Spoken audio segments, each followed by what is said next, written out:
Okay, this here is basically a video about, when you join the plumbing community and you share a fascination in vintage and antique and rare plumbing.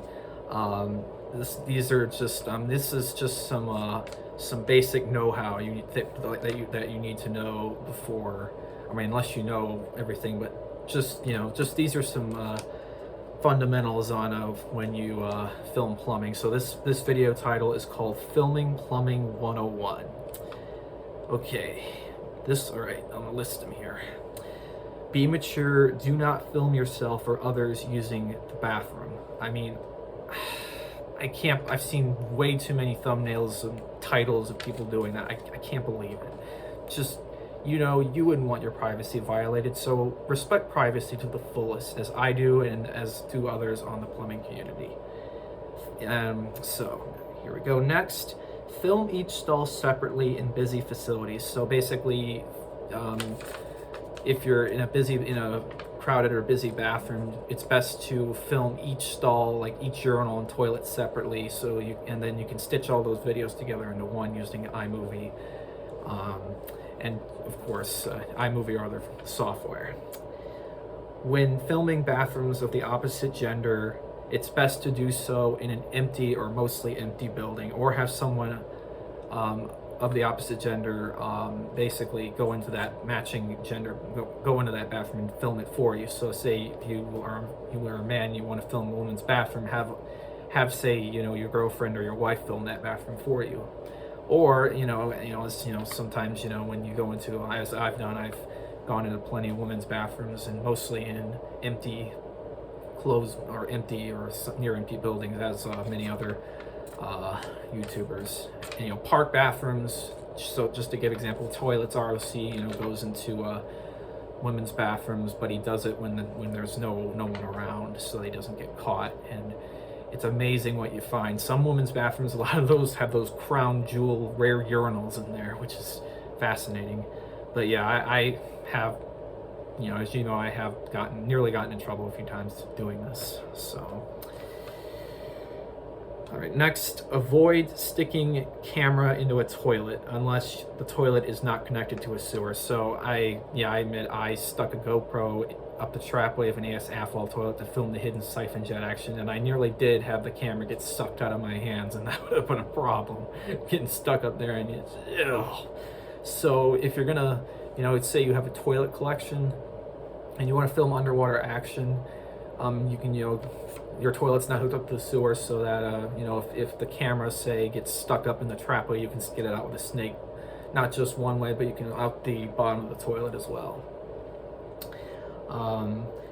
Cut out immature noises in busy facilities. So if someone's in the bathroom and you hear them doing their business, it's very wise and mature to remove the noises, so that just with no audio, just get rid of those noises so no one will hear it. Next, do not vandalize a bathroom, and especially, I don't know why people would do that. I would never do that. No one in the plumbing community would do it. And if you see any offensive graffiti, best to blur it out, black it out so that it won't be seen. And do not pull pranks in the bathroom. I've had pranks pulled on me in the middle school and high school in the bathroom, so don't do that. Use care. Next, use care when doing a toilet paper test. Now, I understand, toilet paper tests are fun to do, and sometimes the toilet's clogged when that happens. And I know those 1.6 toilets, those that use 1.6 gallons, are hideous in flushing toilet paper, most of them. But just use care when doing that. And if don't and I actually did there was a urinal at my community college. I filmed one of them flushing toilet paper, then I did a video of another urinal, and I put toilet paper in it and I clogged the urinal and it overflowed, and I regretted that. No one obviously caught me, but I didn't film that, obviously. Didn't want, so just be careful when doing that. Usually it's best to do a toilet paper test on a toilet that's in your collection and outside, but just use care when doing it in public.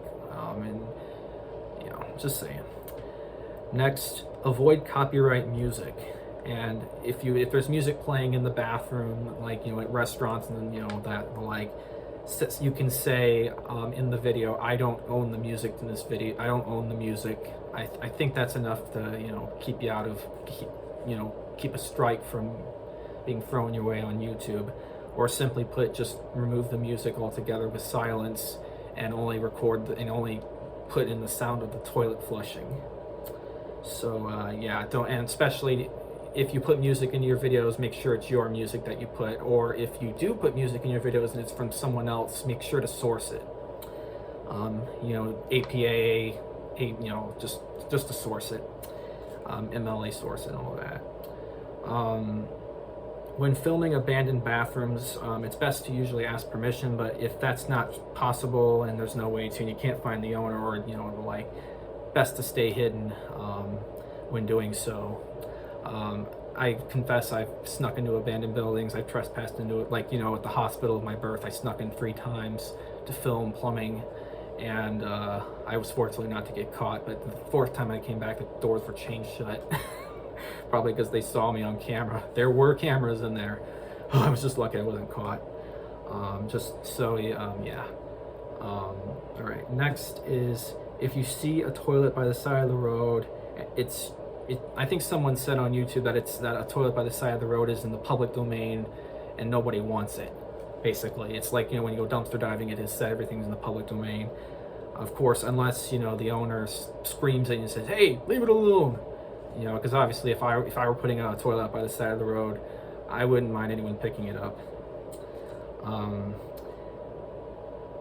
Be careful if giving out the location of a toilet you are filming. It's best to usually give out the location in a public bathroom, such as like on a university or something like that, or, you know, whatever. It's not someone's house, so best not to give out the address of, like, say, an open house, or your address, or the address of another house of a family member. It's best to keep that confidential when doing so.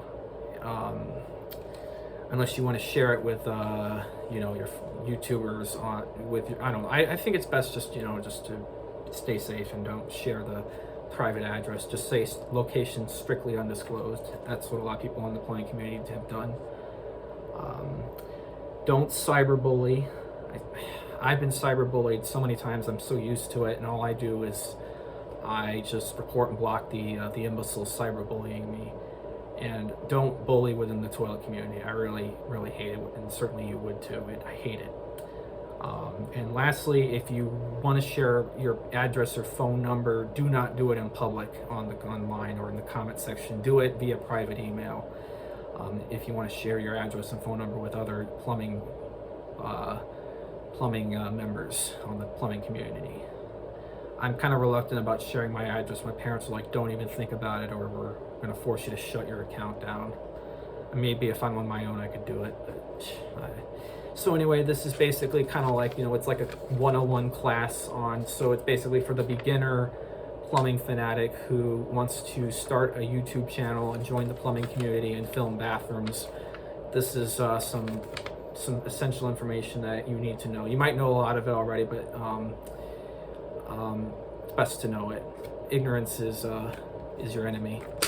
And let me think. What was I gonna say? Well, yeah. So anyway, yeah. This is just the know-how. Tell me in the comments if I missed anything. That, you know, if there's anything you want to add to the 101, like what essentials you want to add, and you just let me know if I left anything out, and you can state it in the comments below. And okay, I hope you like this video, and if you're someone wanting to join the plumbing community, I can't wait to see it. I can't wait to see your finds.